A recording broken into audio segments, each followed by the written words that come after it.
was originally thinking of going with him, but he said he could manage it himself.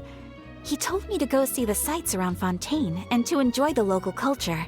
So I rode the aqua bus with Yoimiya and visited the opera house on Aranias Island. Yeah, you wouldn't believe what we saw there! 2 mechanical puppets that were dancing together! You've already seen them, right?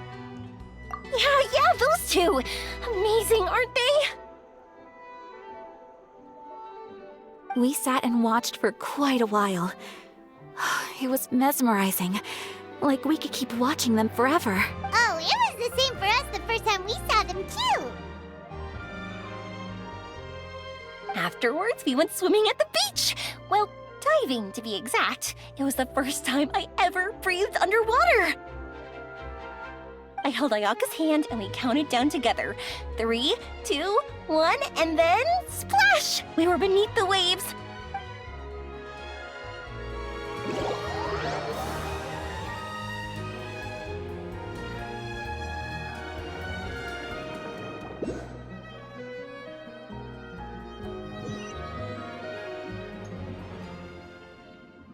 At first, I didn't dare to open my mouth. But once I couldn't hold my breath any longer, I decided to take a big breath in. Turns out the water wasn't as salty as I imagined. It didn't really taste like anything at all. Before I knew it, I was breathing like normal down there. It was an amazing feeling. Ayaka said I was too nervous and needed to loosen my grip. She got used to everything way faster than I did. I knew that the Traveler could do it, so I had no doubt we could do it too. That helped me feel at ease as soon as we dove in. The underwater world in Fontaine truly is beautiful. I love seeing the romaritime flowers blossoming underwater, like little candles lighting up the streets at night. Yeah, and there were so many creatures that we've never seen in Inazuma. Like those fish that shimmer like a sword blade. Whoosh! Oh, and those big fish that call when they see people. Oh, you mean Hunter's Rays and Blubber Beasts! I just love the name Blubber Beast. Just wait till Pops and the others hear about this. They probably won't believe a word I say.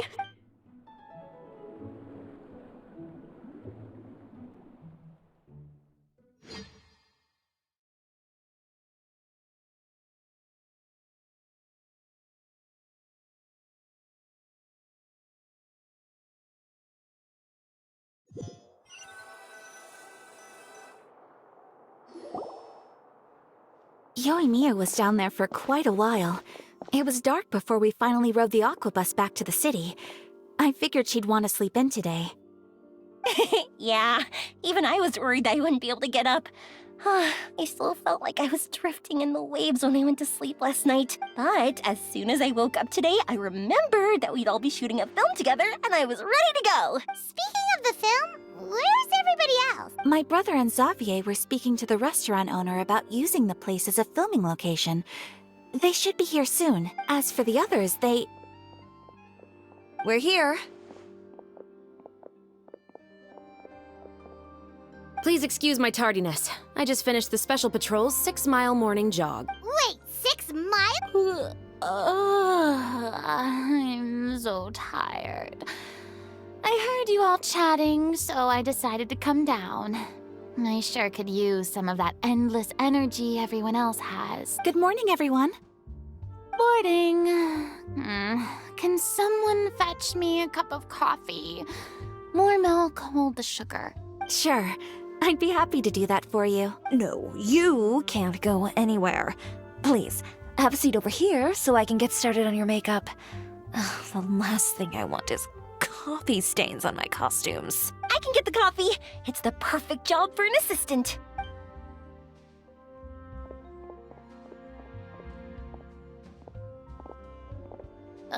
So much energy. Seriously, what's her secret? Oh, Yoimiya's always like that. But you sure look exhausted, Farina. It's because you're not used to waking up so early, huh? Of course not. I spent the whole night reading the novel from cover to cover, marking sections that either need to be omitted or adapted. Wow. Paimon didn't expect you to be so thorough. Well, I was the biggest star in all of Fontaine after all. It takes more than just a pretty face to earn a reputation like that. I know how to get serious when the situation calls for it. I went all out when I was acting as an Archon, so why wouldn't I do the same for my own life? Here's your coffee, Director Farina. Oh, thank you.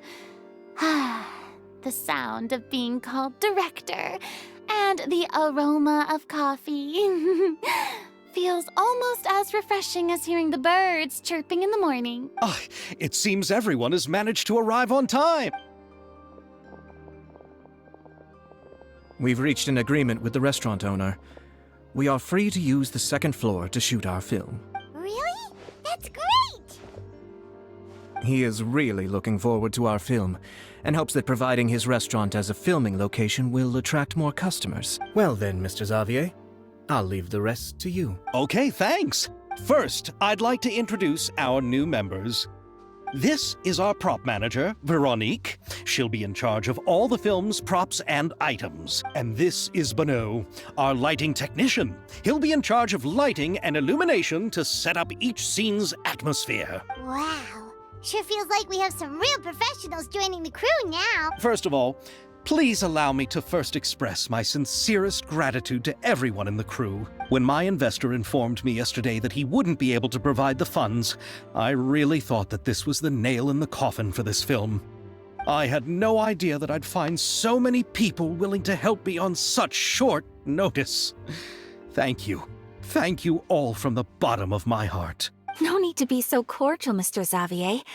We're all honored to be a part of this. Your works made a profound impression on me when I saw them back in Inazuma. I am sure that someday, this film will be remembered as a prime example of cultural exchange between Fontaine and Inazuma. Yes, the story is the reason I agreed to join. I can't bear to even imagine what this film would look like without the very best director. Anyway, I would like to make a promise to everyone that as the producer of this film, I'll do whatever I can to ensure that everything goes as smoothly as possible. This is not just my film. It also embodies the thoughts and feelings of every person here, as well as the endless effort we are about to pour into it. So, without further ado, the Two Musketeers will officially begin filming now! You may take it from here, Director Farina. All right, listen up, everyone. The first scene takes place when the two young musketeers are living at the Baron's home, still unaware of all that is about to happen to them. We'll need props and lighting to set the scene. Our lead actors can go get their makeup done, and extras, please take this time to go over your positions. Whoa. Seems Farina's really kicking things into gear as the director. Is everyone clear? I don't want anyone traipsing around the set like umbrella finches. All right, cameras will start rolling as soon as the set is ready. Let's make a film that'll make some serious waves in Fontaine. Not the kind of waves that drown people. I mean, the good kind of waves. Seems like she's still a bit traumatized by that. Anyway, let's go see if there's anything we can do to help.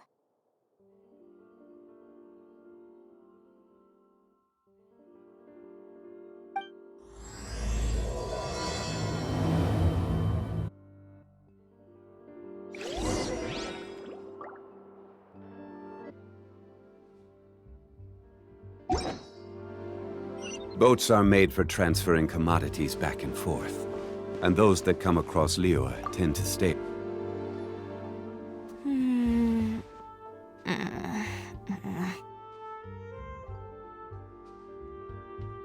Ayaka has mentioned you to me before. She said that you two were great friends when you were kids. No talking. I'm thinking about how to do your eyeshadow. Ah, yes. To help me really look the part. To achieve a more young and naive look for this scene. Are you saying the wrinkles around my eyes are too deep? You just have too much of a calculating look in your eyes. You sure don't mince your words. It seems you really haven't changed much. Quiet.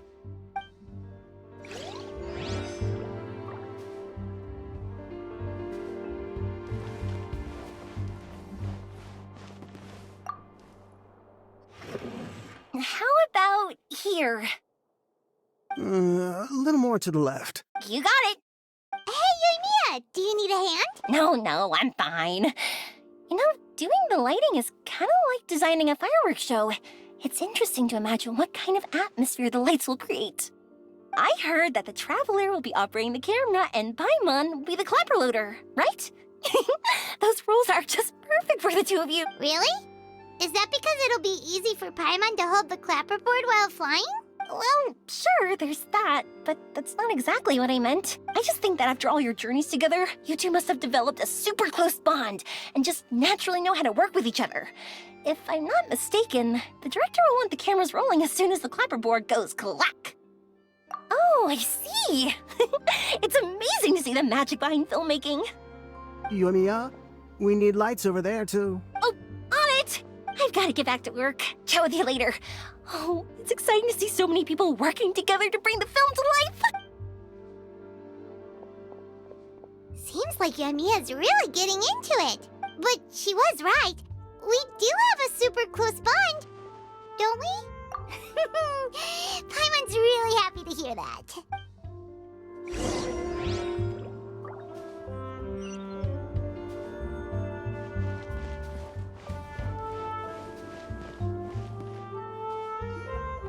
So, this is a real musket? No, it's just a prop weapon. Not bad. Have you seen a real musket before? Only in books and newspapers. I made this one based on the relative shape and proportions I saw in reference images. When we're filming, some special gunpowder will be applied around the muzzle, which will help create the flash and smoke effects of a real gun being fired. Which means it'll be up to the actors to portray the recoil. That's right. The sound effects for gunshots will also be added in post-production. Thank you, Veronique. I think I know where to start now. However, the musket's gears and firing pin could still use some work. Adding some wear on the metallic components will make them appear more realistic. Also, be sure to rub the muskets with some oil each time before we start shooting. That'll give the impression that the firearms have been well maintained. Good point. You seem to know a lot, Miss Chevres. I assume you use these types of firearms on a regular basis? Yes, I perform routine maintenance on my weapons every day. Just like we as people need to eat and sleep, muskets need to be cleaned and maintained. I also perform similar care for my sword every day, and familiarize myself with its shape and weight, to the point where it feels like a natural extension of my body. Yes. This way, our weapons will never betray us in the heat of battle. Yes, well said. It seems we have the same philosophy on this topic. Oh, sounds like they found a common interest to talk about. Though these props differ from the muskets I use, I can still give you some pointers. Good. I look forward to your instruction. First and foremost, never point the weapon at anyone, regardless of whether it's a real or prop weapon or whether you're holding it or it's on the table. This holds for any time when you're not actively engaging an enemy. Okay, understood. When aiming the musket, extend your arm so that it's level with your shoulder and use your eye to look down the weapon's sights. Like this? Not bad. Now, try saying your lines. This is the end of the road for you. Good. Now turn your body a little. That way, you'll give your enemy less of a target to work with. And relax your shoulders. Here, allow me to demonstrate. This is the end of the road for you. Huh. Excuse me, Miss Chiori. Director Farina, there's something I wish to discuss with you. Oh? What is it? Like this? Yes, much better. What do you think? I do see your point. But are you sure you wish to do this? I believe it would be most fitting. Well, if you insist. All right, I understand. Miss Ayaka, Miss Chevres, could the two of you please come over here? Huh? What's going on? Are we gonna start filming now? Let's go see. What is it? I have a question for you, Miss Chevres. Would you be willing to play the role of a musketeer? What? To clarify, I would like to turn over my role to Miss Chevres. But brother... Don't worry, Ayaka. I actually view this as a good thing. I was becoming troubled trying to set aside some time to speak to the staff at the Palais Mermonia. I would like to have some conversations about the cultural exchange between our two countries, and I've heard that the bureaucratic process here can get rather complicated. Now I will be able to focus on my work.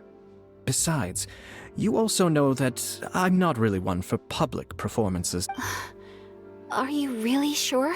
From a director's point of view, I also felt like the relationship between the two musketeers in the original story could be improved. The older brother in the story plays the lead role with his overbearing character, but this causes his character to overshadow that of his sister, and the theme of the two supporting and relying on each other isn't conveyed very well. But if we were to change the siblings to two sisters of a similar age, then that aspect of the story might come through more clearly. Also, I've seen you instructing Ayaka.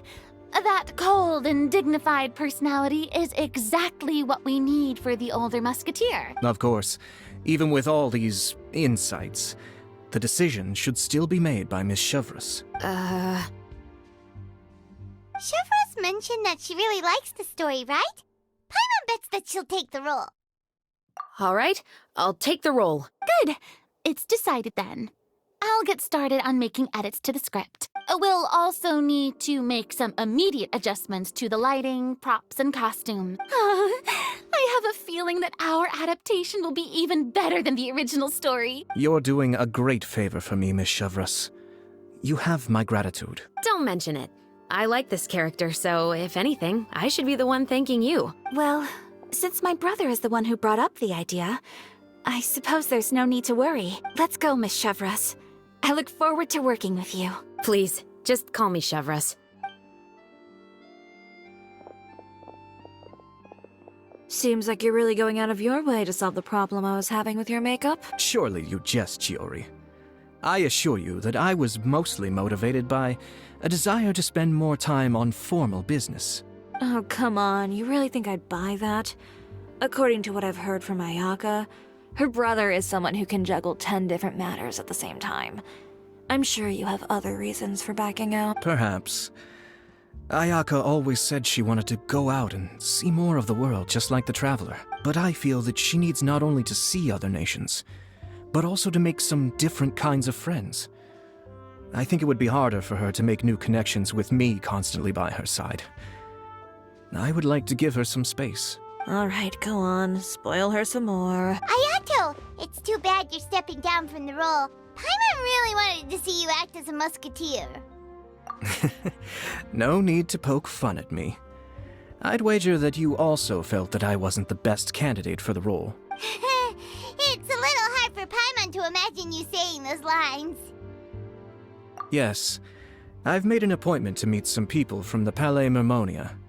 Now, I will have some more time to prepare. Traveler, get the camera ready. Paimon, get the clapperboard. Actors, to your positions. We're about to start shooting the first scene. Go on now. And please take good care of Ayaka. Yep, don't worry. Thank you. I look forward to seeing the film when it's finished.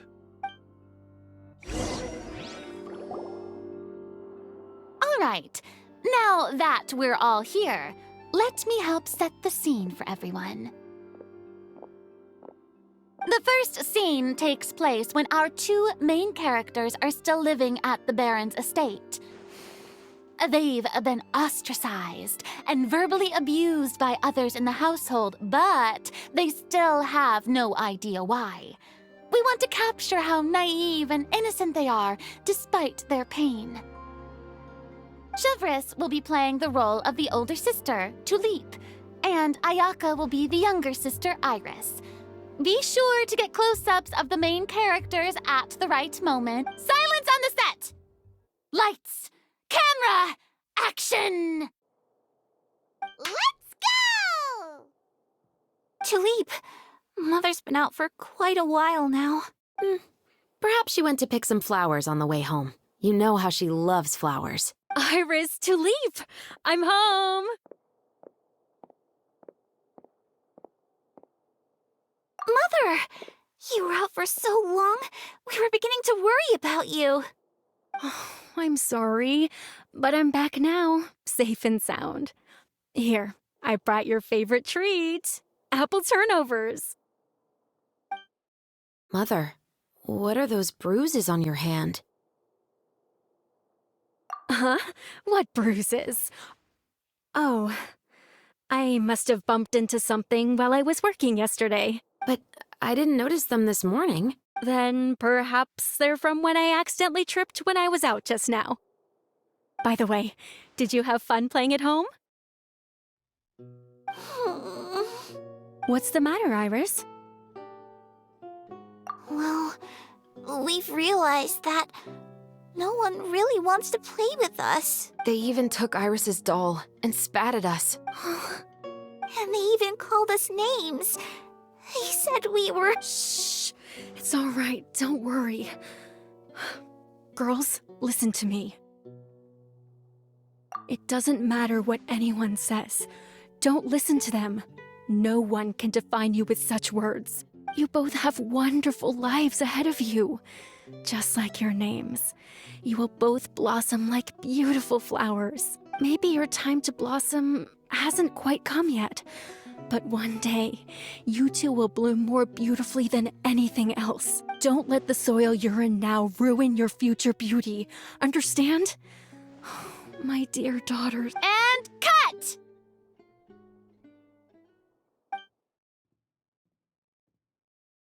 Not bad. The actor's emotions were all on point. Let's keep that take. Also, if our clapper loader could avoid shouting at the start of the scene next time.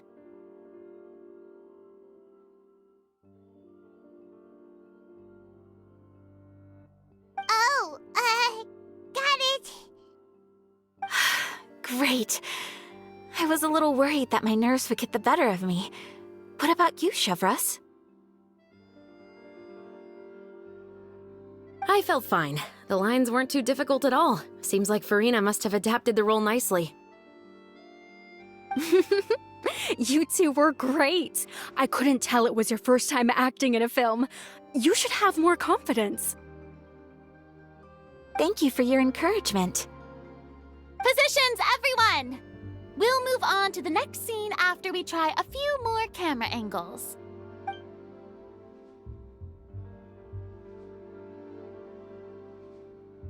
This scene is when our two characters return home, only to discover their mother has been murdered. Ready? Mother, we're back. Mother?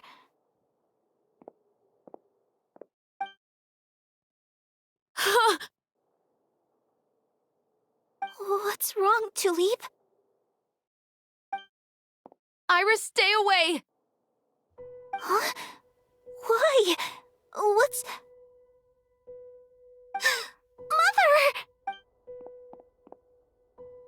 Mother! She's...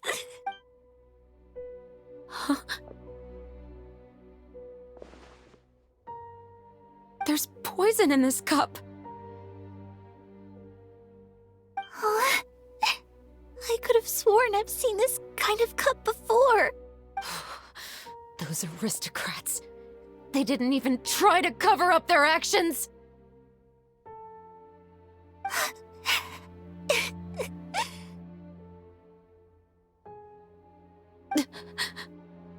Iris, we need to leave this place. Leave? But now that Mother is gone, where can we even go? Anywhere. All I know is that we can't stay in this house. But are we just going to let them get away with this? We'll have our revenge, I promise you. Just not right now.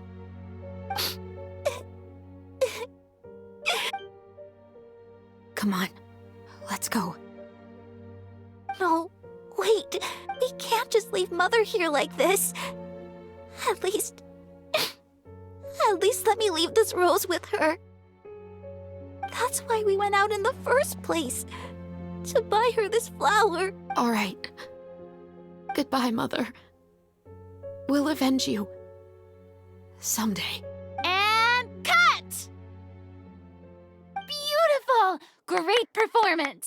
Oh my, you're so amazing, Ayaka! And were those real tears I saw? How did you do it? I was surprised too. Thank you for the kind compliments. Actually, as soon as Director Farina said action, I told myself not to think about anything. I just felt the weight of the moment and became the character. It's quite similar to practicing the art of the sword. You clear your mind and focus only on what's happening in front of you. Ayaka's performance was amazing. Have I discovered an acting prodigy? Pipe down, everyone! We need to move on to the next scene!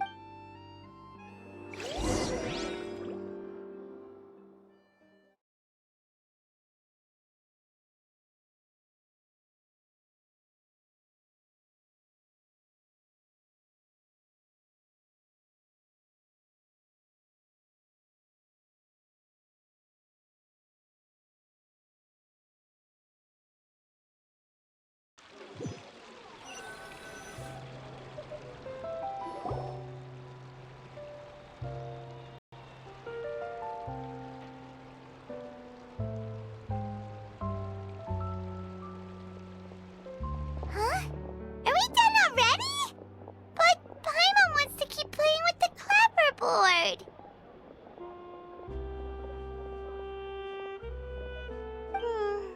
How do you feel, Traveler? Is your arm sore from holding the camera all day?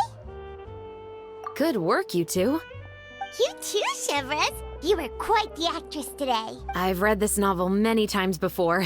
I have a good grasp of my character's mindset. Anyway, do you remember my request from yesterday?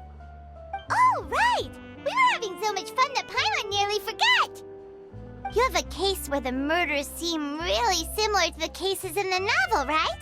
So, how are they similar exactly? In the story, the main characters grow up to become two musketeers, always using their guns to carry out their revenge. And on each of the victims, they place a rainbow rose as a signal that they've returned.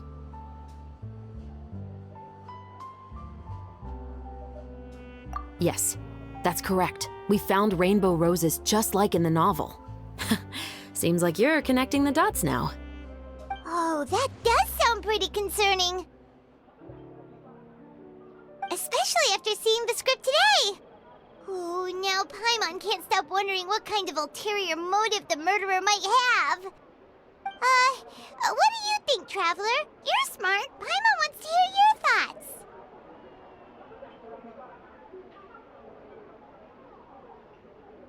Good.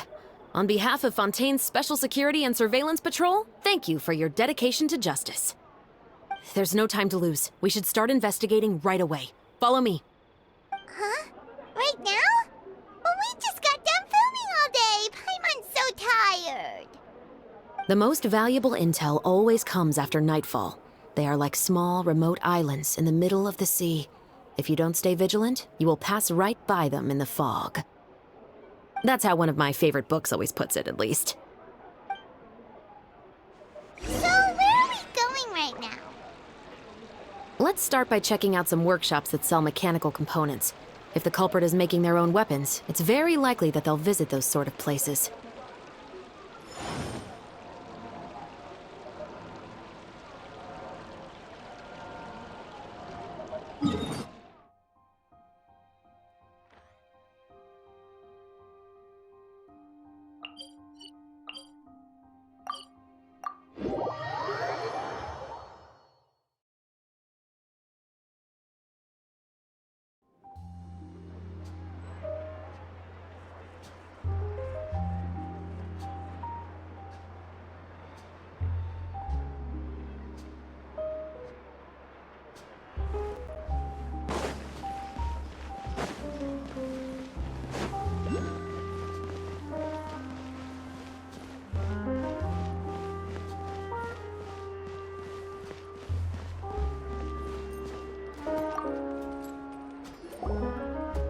Welcome to LeChaux's Clockwork Workshop. How can I help you?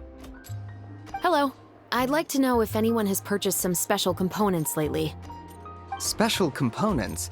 Sorry, could you be more specific? I mean the kind of components that aren't typically used for clockwork toys, but for firearms. Huh? For firearms?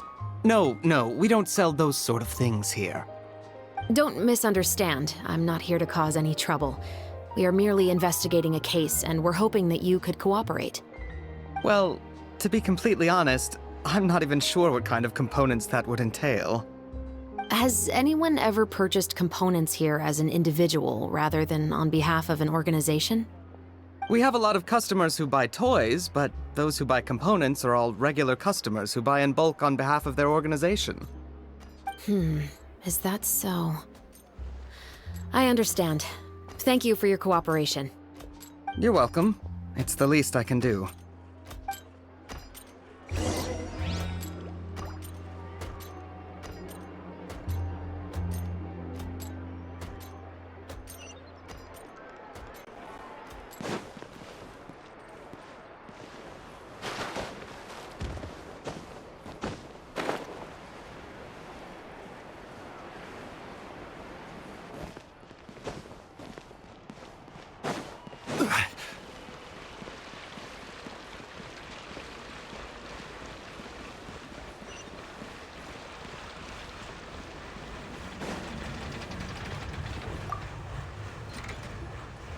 Oh, hey, Chevris.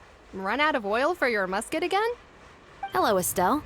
I want to know if anyone has come to your shop recently to order some firearm components. Oh, is this another case? Let me think. I don't think so. Some people have requested that I make some prop guns for the Fontinalia Film Festival, but I refused all of those requests. Oh? Why's that? Because there's no profit! I only make things here that can do some real heavy lifting. I don't have the energy to make some new molds just for the festival. Then has anybody come specifically looking for mechanical components? Well, I usually sell off my scrap to the Fleuve Cendre. I don't typically give them to one specific person. I understand. Thanks for your cooperation. Don't mention it. Always happy to have the Musketeers' patronage. Seems like we haven't found any leads to go off yet. Yeah, unfortunately. All right, let's head to Fleuve Cendre next. Huh? Are you sure? People might not be so thrilled to see the captain of the special patrol there. You think so, huh? Then I guess you don't know. Huh? Know what? That I grew up in Fleuve Cendre.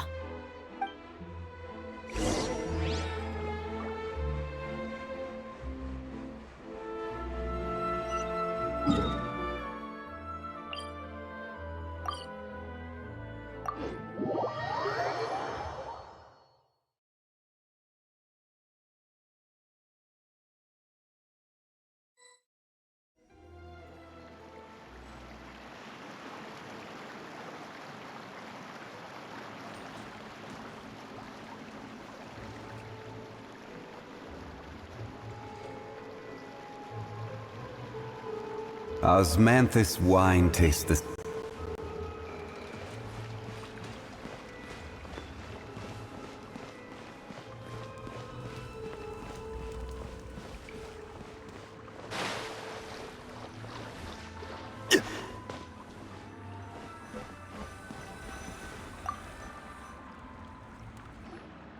What's all this? Some broken planks and barrels, as well as some liquor bottles? Yes, but have a closer look, Paimon. Even though somebody has purposefully tried to clean them up, these are obviously marks from musket bullets. In other words, someone was here trying to improve their shot. They were using the barrels and bottles for target practice. Could it have been the killer? Your guess is as good as mine. Although many people at Fleuve Cendre own guns, few hide the fact from others. And even fewer would go to such lengths to hide markings from practice shots. Anyway, let's...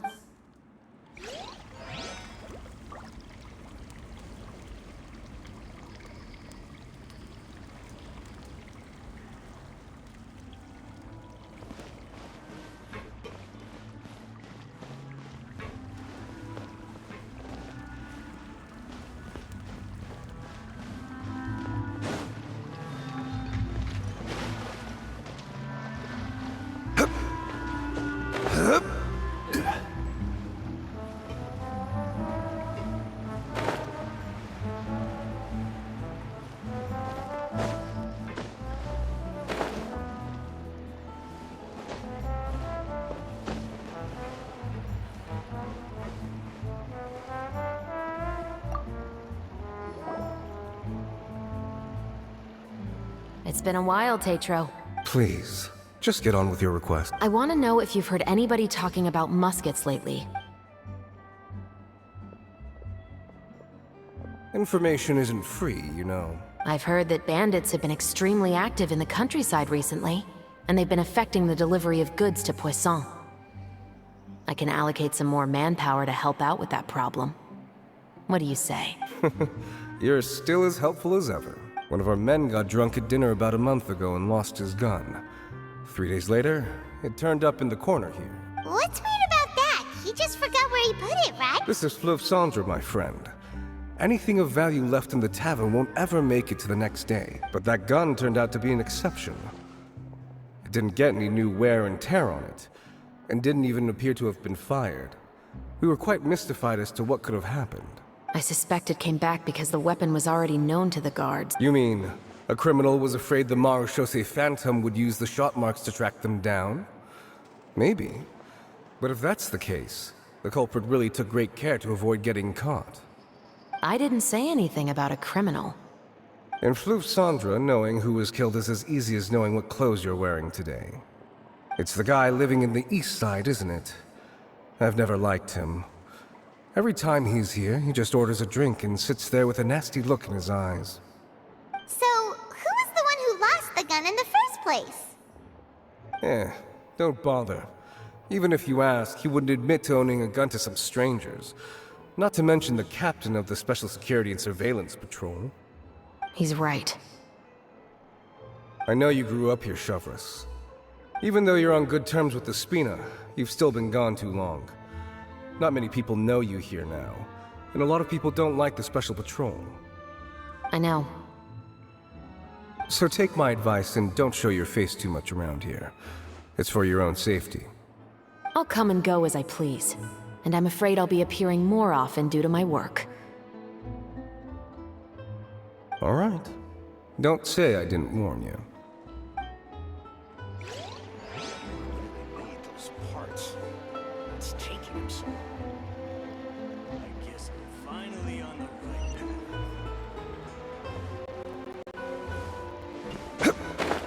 Adventuring underground is way more fun than I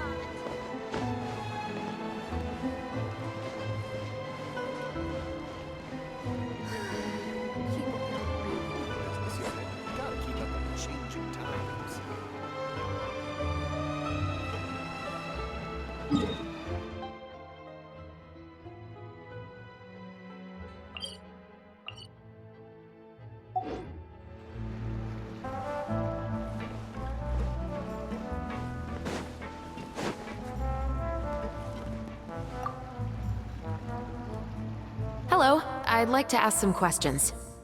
I don't know anything. Don't worry, I'm not here to arrest anybody. You say that now. It's the truth. Here, take this as my guarantee. Wait, did Paimon just see what she thinks she saw? Is the captain of the Special Patrol bribing a citizen? Seems you're different from the other guards.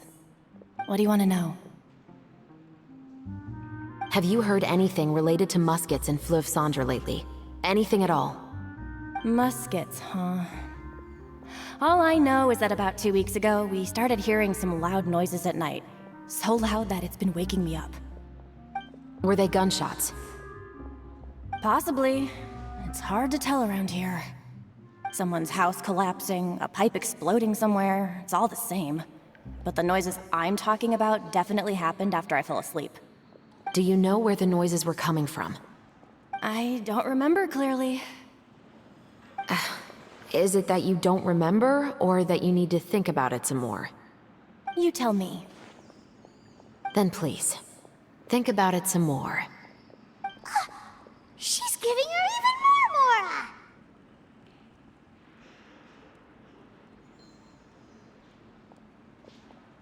The noises came from the end of the Southern Waterway. I came out and had a look for myself and I wasn't sleeping well, but I didn't dare get too close. That's all I know.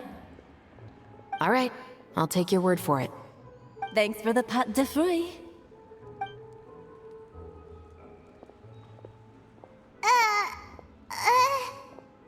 No need to be surprised. I grew up here, remember? I know. My apologies, I'm all out of sweets. Though I do have some other tempting snacks in my custody.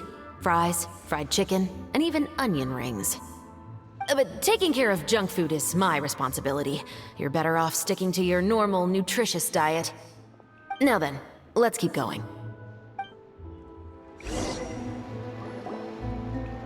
Seems like that's all we'll be able to uncover for today. Paimon feels like we managed to learn a lot more here than up on the surface. Yes. Assuming that everything we found is indeed connected to our suspect, then their timeline was probably something like this. A month ago, our suspect found a gun and took it home to disassemble it. Once he'd figured out its mechanics, he brought it back. In the following weeks, he used some parts to create his own makeshift musket, and took it to the Fleuve Cendra for target practice. Then, a few days ago, he found his target and carried out the murder. Once the deed was done, he left a rainbow rose on the body, just like the scene in the novel. That all makes sense to Paimon, but we're still no closer to figuring out the killer's identity. The deceased was a resident of Fleuve Cendra. It's said that he was a poor, solitary man.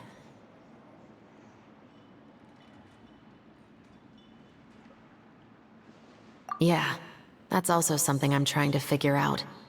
If we are indeed following the novel, and there's a story behind the murder, then this murder should be an act of vengeance. But according to our investigation, the deceased didn't have any enemies. He was no saint, but no one's heard of a rival who hated him enough to shoot him dead, much less care to leave a rose on his body. What message is the killer trying to convey, and to whom exactly? We've thoroughly investigated that possibility. He claims to have spent the whole day at the Opera House on the day of the murder, and the staff there have confirmed his account. Okay, so he has an alibi. Not only that, he lacks a credible motive as well. He has a family of his own, and both of his parents are still alive. I've looked into his records. He was adopted at the age of 6, and all the proper procedures were followed. There are also records of him at an orphanage before then. In the story, the mother of the 2 musketeers was murdered after the children turned 10. Of course, he could have changed the children's ages, but I don't want to assume anything without evidence. More importantly, I've also had a chat with him in person. He didn't seem like the kind of person who would pull the trigger to kill a man. Then, what should we do now? We have all this new information, but it doesn't help us move forward. Investigations take time. I didn't expect us to catch the culprit in just a single day. How about this? Let's spend the next few days filming with the crew. We can continue the investigation once we're done with the film. I'm sure that given time, new leads will present themselves. Wait, but weren't you saying Intel is like small, remote islands in the middle of the sea just a moment ago? Wouldn't you just miss them if you were to stop looking? Ah, but the book had more than one reference to the islands, Paimon. Oh? What else did it say then? As long as you spend enough time sailing through the fog, you'll eventually come across an island.